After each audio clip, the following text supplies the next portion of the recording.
Hey everybody, how's it going this week? Well, I'm gonna keep it short because it's a weekend. It's a holiday weekend, or I should say a Memorial Day weekend, as it were, in the United States. And so, Mr. Worldwide here. Obviously, it's not a holiday weekend for everybody. So, let's do a little quick recap. Especially since I kind of took a week off last week, I was kind of not feeling it, so we decided not to do a recording last week.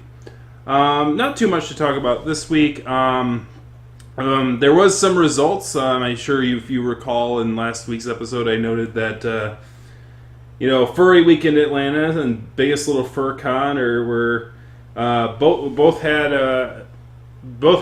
organizations, and both had their events occur in the previous weeks. Interestingly enough, they haven't released official numbers for it. And it looks like conventions are starting to go along the route of not releasing official numbers as quick as they used to.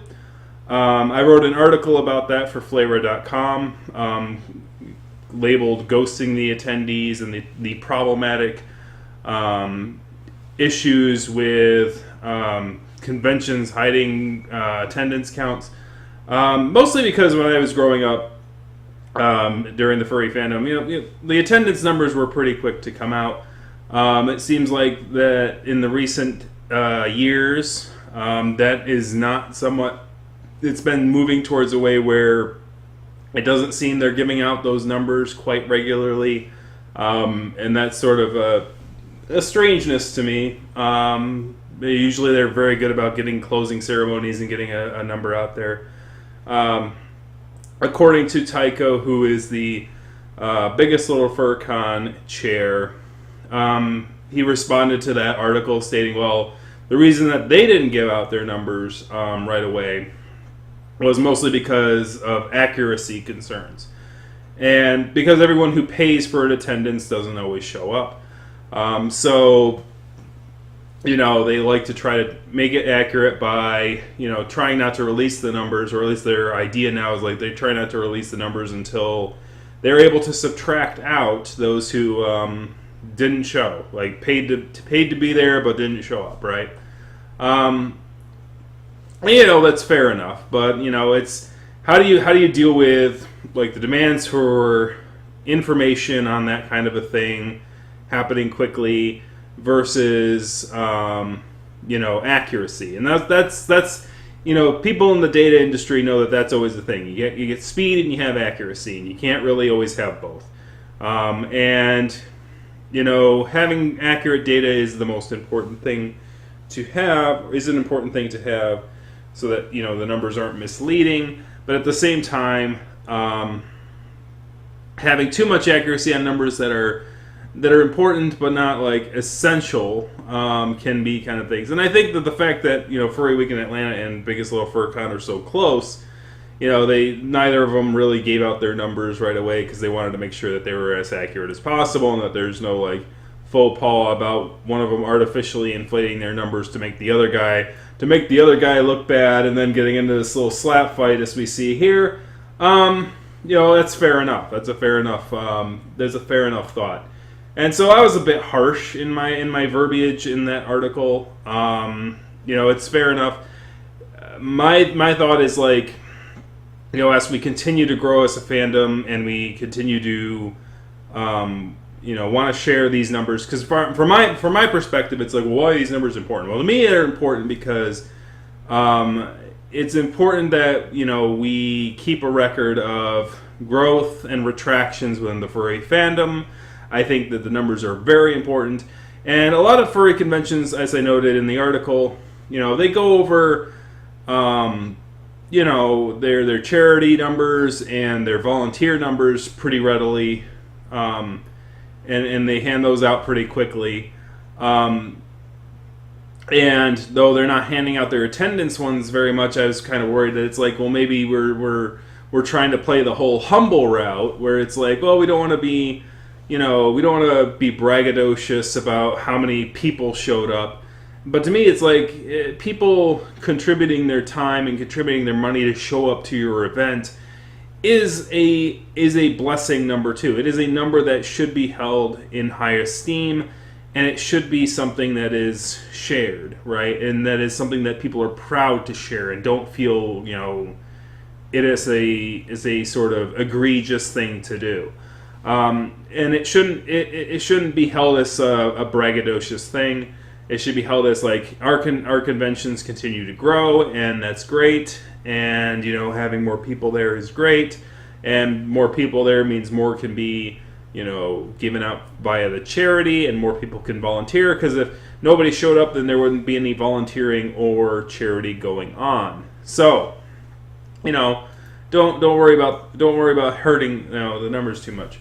So the preliminary numbers that came out, and obviously these are preliminary numbers, held it so that like the biggest little fur con, and Furry Week in Atlanta both grew.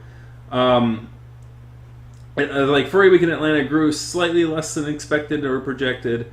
Biggest little fur con grew slightly more than projected. So like the idea or the concept that they were going to be switching positions doesn't seem to have happened in this year tentatively.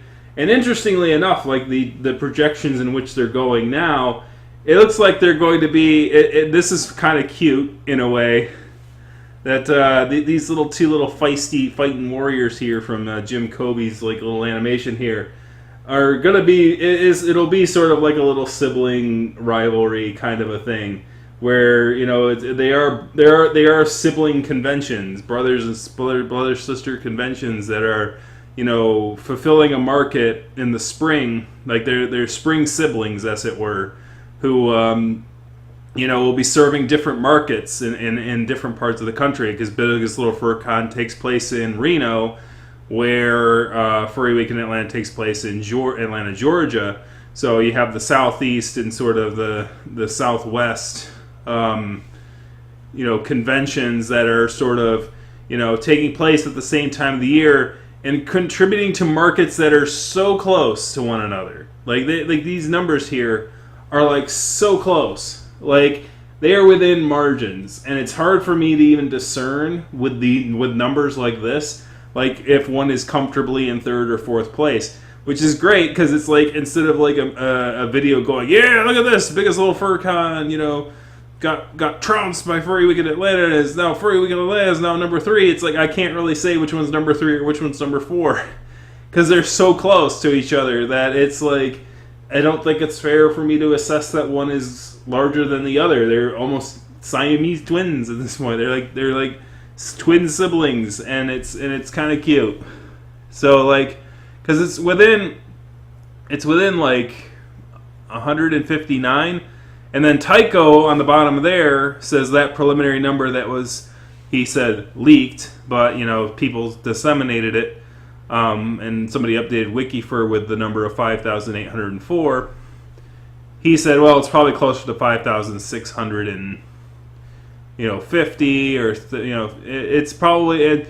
And well, if I'm going, well, if you're moving it there, and that's like 0.1%. That's like really close, and so both of the numbers, as I said, under Furry Week in Atlanta and the other one are basically, those two numbers are just they're tentative. They could change depending on whatever feedback that whatever they find when they're evaluating those numbers more thoroughly. Those numbers could change. They could go up or down, probably down, as both Furry Week in Atlanta and Biggest Little Fur Con release their official numbers at some point. Just have to be more patient. It's like, it's one of those things, it's like our generation is like very much instant gratification. How do you alleviate instant gratification and wanting numbers, right away, and being curious about the growth of fandom conventions and gatherings? Because there are nerds who want to find this stuff out and keep records of these kind of things. That's what the nonfiction sort of premise of a fandom is all about, is trying to keep good record keeping, and trying to keep, and while it's like, well, numbers aren't important, what's important that people enjoy themselves at the conventions and things like that, and that's far more important than just a number. But the reality is that the people who show up and have that good time are part of that number, right? And presenting that number, even though it's just a statistic, to the person who is on the ground, it's not just a statistic. It's like enjoying their life and being part of a fandom that they enjoy, and I think that they would want their presence to be noted, even if it's just a tally and part of a statistic, even if that's the only thing that 100 years from now that people know. I think that it's a very important thing to maintain. And otherwise, as I noted in the article that I wrote in the description below, it's just ghosts. It's like you could say, well, people gathered here, but it's like, well, how many? And so having some methodology of like saying, here's a tentative count, we'll give that out during the closing ceremonies and the end of the thing. Like, here's how many people bought things for it. Here's how many people RSVP'd. We'll get you a better number of how many people actually showed up as we evaluate things, and we'll take a few months to do that. And if we create that as a standard, that'd be fine. That'd be great. Because it's like if we need to like present that as sort of a way to not only have quickness about it, but also accuracy and sort of work in both ways, that'd be fine by me. The other trend that I had noticed in furry conventions of working, like wanting the charity counts and the charity dollar amounts and the volunteer counts to be sort of a first and foremost kind of a thing, to sort of praise those numbers and push them out there a lot, in larger things. Like the conventions have been very great about giving out the charitable donation numbers within a very, very reasonable amount of time. But usually right nearby those numbers are usually the attendance numbers, which I haven't been seeing so much on social media anymore, which is kind of like, right? It's and I agree. Charitability is great. If you want to, highlight those numbers as more important, good on you. But at the end of the day, if there is nobody attending, there's no charity going on. And so we should be thankful for those who do show up. Thank you to those who do attend and show up to these conventions to help fill out the room, to help be the community that you want to be. And we should be thankful and show appreciation to those who are just part of the attendance counts, even if they can't quite afford to give to charity, even if they can't quite take their time in order to do the volunteerism, whether they're able to do so or not. We should be thankful that they showed up to give their time and their things to be part of the convention, because without the attendees there is no convention. And so even if we want to highlight those other aspects of it as being great and awesome, without the foundation of people there, those things just don't exist. And to me, attendance is a foundational number. It's a very important number, and I hope that all of our conventions never forget that, because without the people there, you can't have the charities, you can't have the volunteerism. But anyways, I'll let you guys go for now. Thank you very much for watching this ramble about convention numbers, and congratulations to both Furry Weekend Atlanta and Biggest Little Fur Con, and to all the other conventions that ran this month, because there were quite a bit of you. Anthro, Ohio just finished up at this time, and the Ursa Majors were announced for that. And by the way, Ursa Majors also, every year prior to this, like usually Fred Patton would give us a press release for Flera to release upon, like basically right after the things were read, and we don't have one. Duranen hasn't received any. I haven't received any news. Unfortunately, we didn't have anyone on the ground at Anthro, Ohio. it might be something I have to take into consideration for the future, as it seems like some of the best some of the nonfiction people who used to be there that we take for granted aren't there anymore. Fred Patton, was part of the Ursa Major, group, and he was very good about getting press releases out to other people. You can narc the man for being kind of behind the times in technology or social processes, but he had some old-fashioned sense about him, about getting certain bits of information from one person to the other and making sure that press releases were ready, for dissemination as soon as and saying here, you can release this after this time.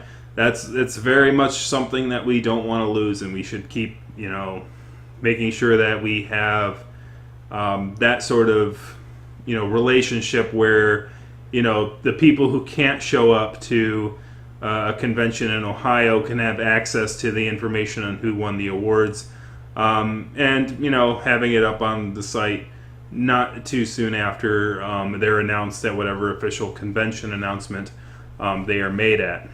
So we'll see who wins the Ursa Majors in the next coming weeks for sure, I'm sure, and they'll have that information up relatively soon. But I think the biggest highlight of this week for me information's not going to be easy to maintain, and there's certain elements that you take for granted, and other people working very hard to take for granted to get that information out there. And to those who work really hard to get that information, thank you very much, and your work is very much appreciated. And to those organizations who do their best to make these places run and do all that stuff, thank you very much. And that'll be it for today. So enjoy your day of Memorial, and I will see you guys again next week. Thank you.